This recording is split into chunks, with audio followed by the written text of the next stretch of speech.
Well, between wheel taxes, curfews, and an Office of Public Health and Safety, it was a busy week down at the City County building.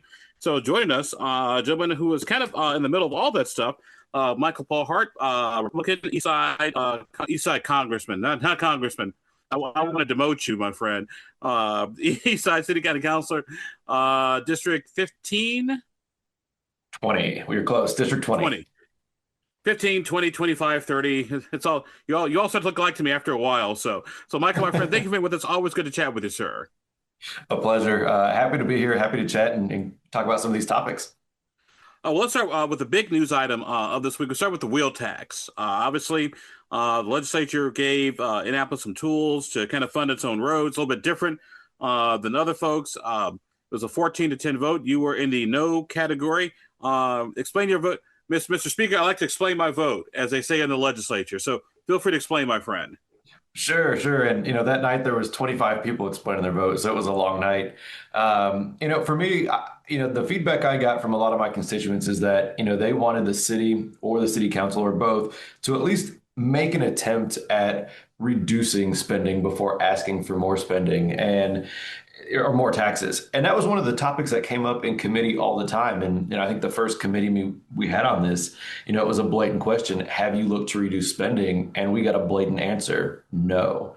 And that just made it really hard to support something. I mean, because we look at it like your own budget, right? At home, if you've got to make changes, you're going to have to make cuts if you want something new. That's just the way it is.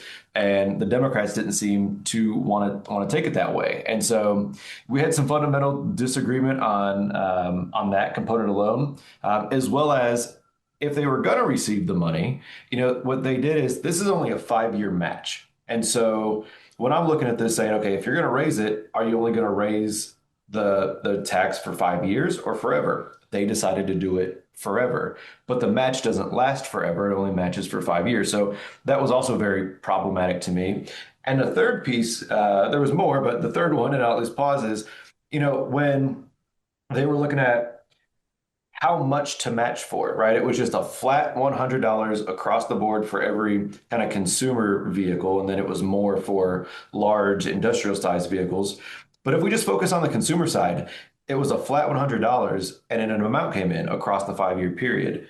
I actually talked to a few folks and they said, well, if you're going to raise it, why not consider indexing it? So if you need 50 million the first year to make the match, raise it just enough to do 50. If you need 70 the next year, do it just enough to make 70 the next year. And that wasn't taken into consideration either. And, those lack of attempts, just along with what constituents were asking me to do, led to me to vote no.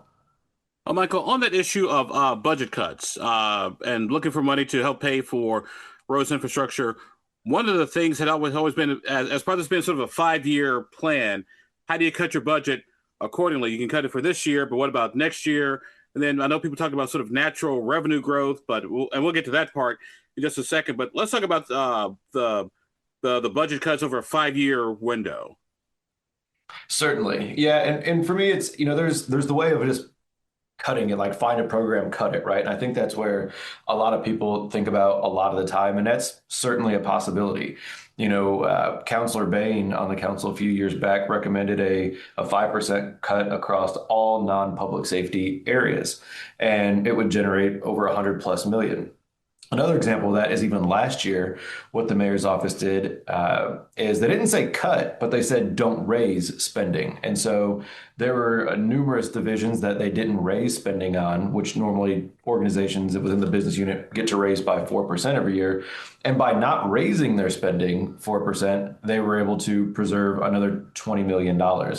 So whether it's not raising what they're asking for per line item and or cutting out certain programs, we had the ability to reduce the budget. Now, the second piece of that is the actual tax levies themselves. So if you look at, say, property tax or the county income tax, each one of them are divided up into other subgroups that make up that whole percentage. So if we look at the county income tax and it's 2.02%, the way it actually works in the city is they divide that 2.02 up to varying things. And so when we say pulling tax levy levers, what that means is we can reduce from, say, Indigo, where we're not actually cutting something from Indigo, we're just reducing the amount that they would get in totality, and then they have to figure out how to spend that amount of budget. So is those ideas when we're talking about cost reductions, spending freezes that ultimately would find a level of savings or an amount of shifts that would provide matching opportunities before we even talk about the natural revenue growth that comes in from just year over year growth. Now, and that leads to the other part of my question, which is, with Senate Bill 1 officially set to kick in even greater capacity than it did right now, capping property taxes and the whole nine yards, would there really be any money available for roads and cuts because the money would have already been cut because of Senate Bill 1? So a couple points on that. One, on the property tax side, I haven't seen any property tax savings yet. This is anecdotal, right? But my property tax bill went up $80 a month. Multiply that by 12, and I've seen that divided by two over both my payments. So even that this year, that means if mine went up, others went up, there will be more in the tax coffers on the property tax side. There's also personal property taxes that are out there, even if they're not the physical land or building. There's things inside the buildings at businesses.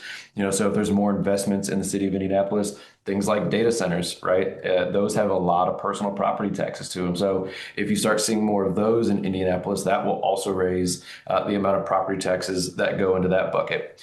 On the county income tax side, over the last 6 years, or maybe even longer, but six I know for certain, we have seen a 10% growth every single year. And the expectation that is going to continue at that rate is fairly concrete. So we expect to see county income tax grow the most, which also coincides with Senate Act Bill 1, which then puts the onus on the local governments to adjust that tax after 2028 as well.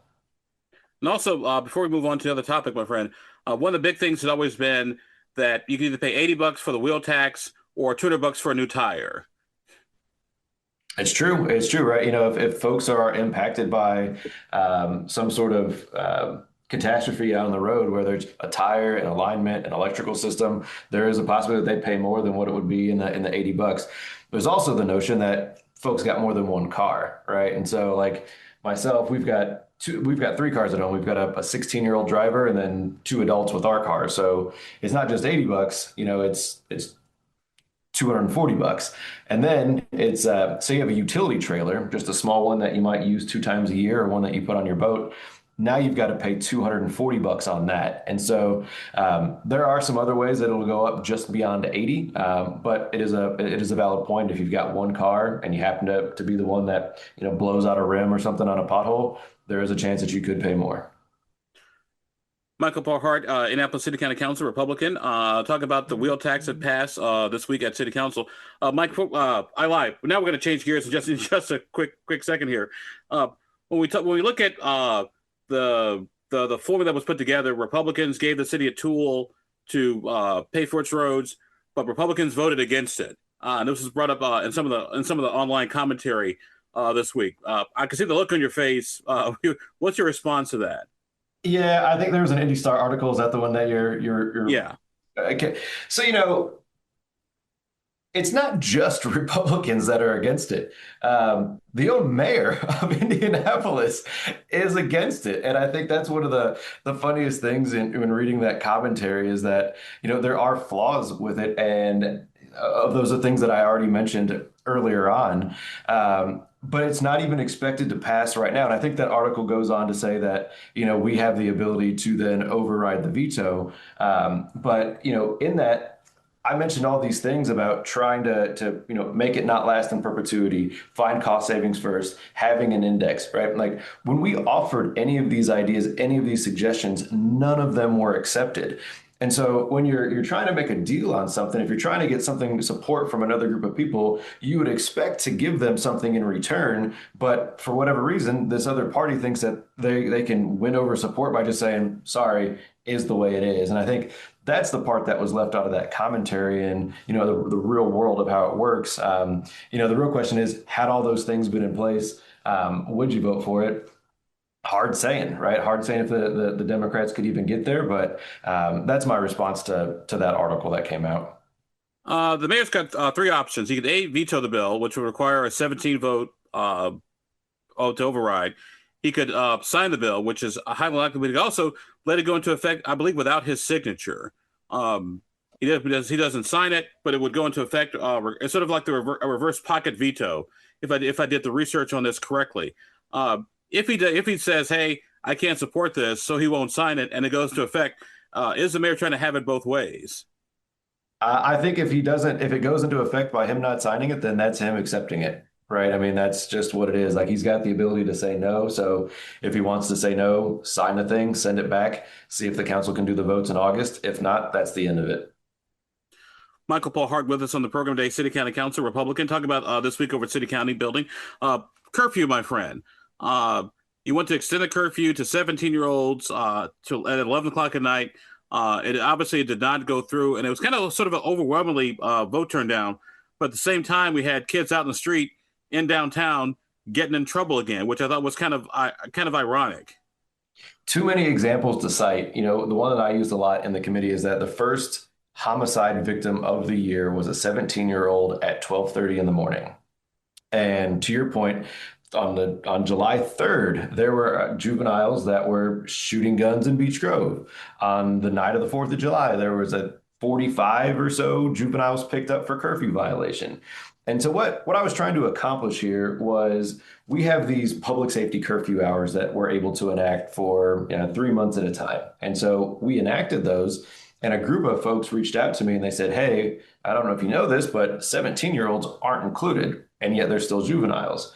And so I looked at it and I said, "Well, yeah, you're right." And so that's what this was. This was make put 17-year-olds in there with 16 and 15-year-olds, not exclude them, not give them any preferential treatment because they can still be victims of crime, they can still be committing crimes, and they're still children, and they still need to be included in this, given all the events that we've had, not just this year, but in years prior to. So it passed out of committee, which was interesting, not flying colors by any means, but I think it was just a purely a partisan thing, right? I don't think that they were looking at the best interest of Indianapolis. You know, the chief of police told us she's supportive of this when she was in committee, saying that, anything that can get the word out about parents having a conversation with their child is a good thing. Anything that, if a child is picked up, a juvenile is picked up for curfew violation, and then they're brought to the particular facility and a parent has to come pick them up and they're having this conversation about negligent activities, that's a good thing. So where the Democrats got off saying like this isn't a good idea is just completely ludicrous. It's just another example of not being serious. Could you see yourself going to the legislature and maybe getting this law changed next year? There's a possibility. I mean, we've got a precedent of that. Last year I did this. Several presidents, actually. There are several presidents. Yeah, I've done it a couple times. And so I would say, I haven't brought the conversation up. It hasn't come to me yet, but I wouldn't rule it out. Michael Paul Hart with us on the program today, City County Councilor, District 20. See, I got your number right, my friend.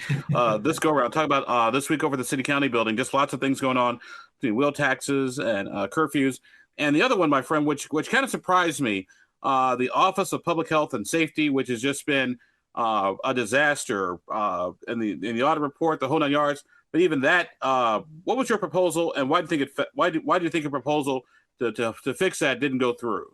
Certainly. And before I answer that, I do want to say there was at least one Democrat who came over on the curfew. That was Nick Roberts. So I know he's an active listener. So I at least want to give him some credit where credit's due. As for the OPHS stuff, again, just another blatant example of not being serious. And so what happened here is, right, there was this massive audit that comes out that our own city Office of Audit and Performance did an investigation on the Office of Public Health and Safety. Now, the Office of Public Health and Safety is the department that has responsibility on making improvements towards homelessness, violent crime reduction, housing, food distribution, like really serious programmatic efforts to address serious issues. And over the years, they've had a 78% increase in budget. And what this audit found is that they had $45 million that they couldn't account for, meaning that there were material weaknesses on how they handled standard operating procedures, how their invoices were handled, how payments were handled. And when we're talking about folks that are experiencing homelessness or we're trying to reduce crime in this city, and we've got an audit that says $45 million unaccounted, this is a massive problem. And so what I proposed is I said, look, if OPHS wants to see another dime in 2027, they're going to need to put up some proof that they put some standard operating procedures in place, that they can show us who they paid, what they paid them for, and that what the programs are doing are effective or not effective. And if they don't do that, then they don't get their money. So what happened back in committee is it passed committee, but we did something called dividing the question, meaning that the Democrats were not supportive of withholding their funding in 2027, but some of them were supportive of holding them accountable to some of these, reporting structures. Fast forward to last Monday, where we had the full council vote.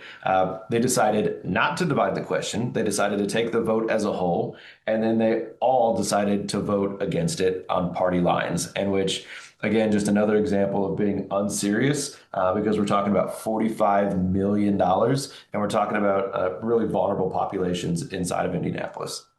Mike, we got a couple minutes left here. Obviously, we got a budget coming up relatively soon here, and then next year is an election year. How do you see those kind of playing out? Because I remember a lot of folks saying that if you Democrats voted for a tax increase, this would be 2007 all over again. I was here in 2007. This is a totally different creature politically than what happened back then.